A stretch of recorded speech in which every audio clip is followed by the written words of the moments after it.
We're going to show you how to put a spindle kit on a club car Precedent. You want to jack the cart up, remove the wheels and tires, remove the dust cover from the front hub, and then with a 21 millimeter socket, remove the nut that's holding the hub on the car.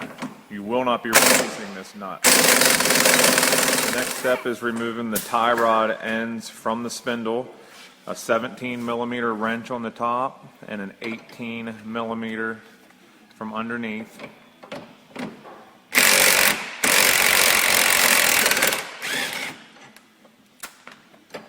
To both driver and passenger side. Now with an 18 millimeter socket, we want to remove the nut that's holding the kingpin on the car. Now with a 13 millimeter socket, remove the bolt that's holding the kingpin to the leaf spring.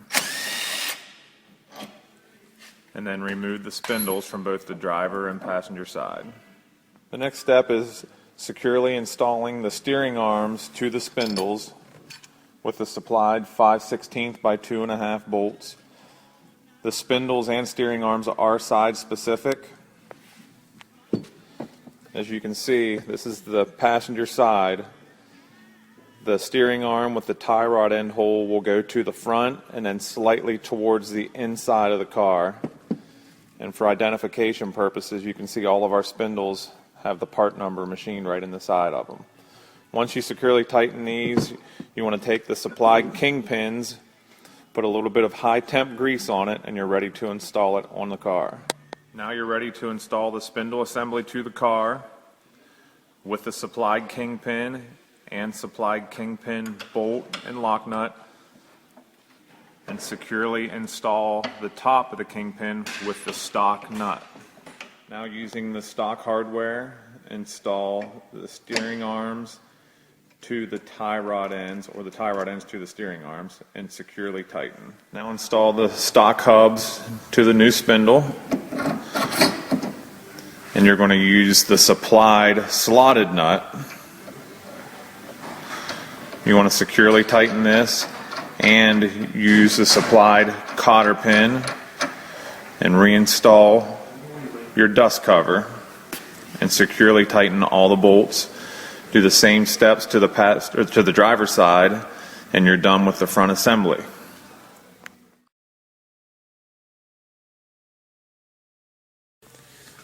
Now we're going to install the rear lift. You want to jack the cart up and place the frame on jack stands, and put a car jack under the rear swing arm or the rear differential. This will allow us to drop the rear once we remove the leaf springs. Remove the wheels and tires from both sides of the car.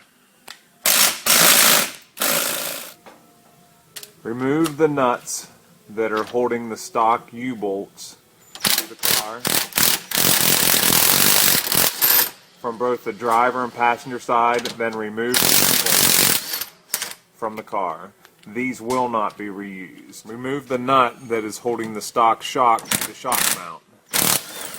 Save the nut and bushings for reinstallation of the shock. Remove the brake cable holder from both sides of the car. This will allow the brake cable to drop and give us room to take the rear of the car apart.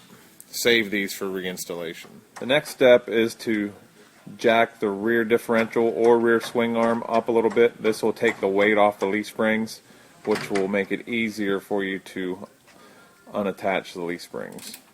Unattach the leaf springs from both the front and rear leaf spring mounts. You want to save the bolts and bushings for reinstallation.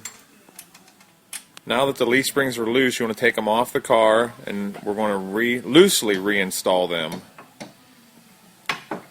above the axle to the front mounts on both sides of the car. The stock U-bolt holes are 7/16. We send along a heavier duty 1/2 inch U-bolt, so you need to enlarge both stock holes on both sides of the car to 1/2 inch.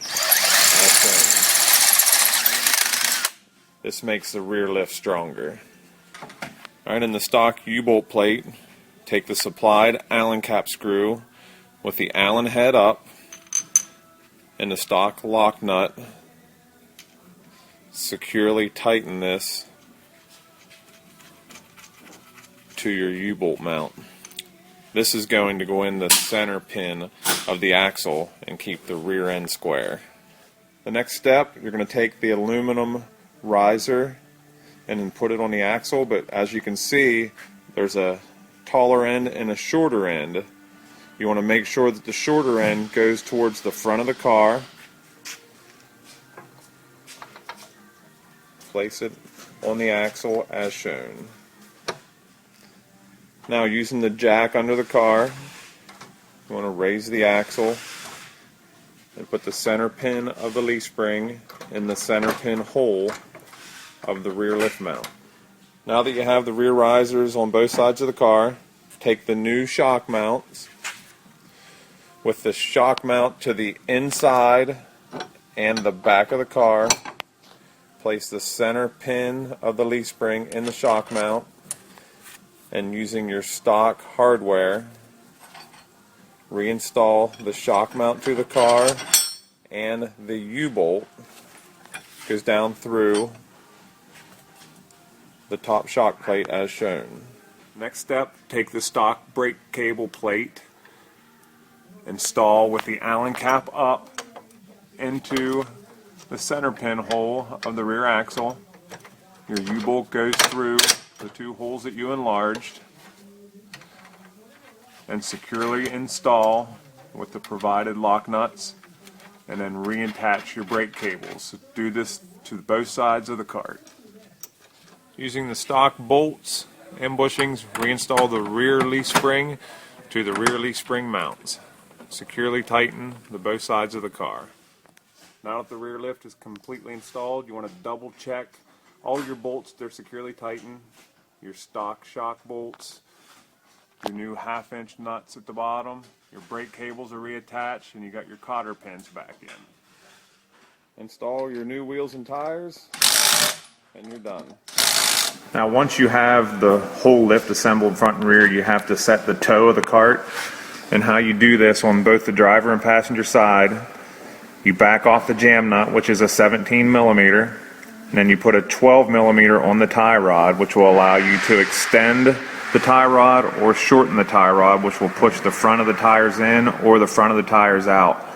Once you have the front end of the tires 1/8 to 1/4 inch narrower than the rear end of the front tires, retighten the jam nut and you're done.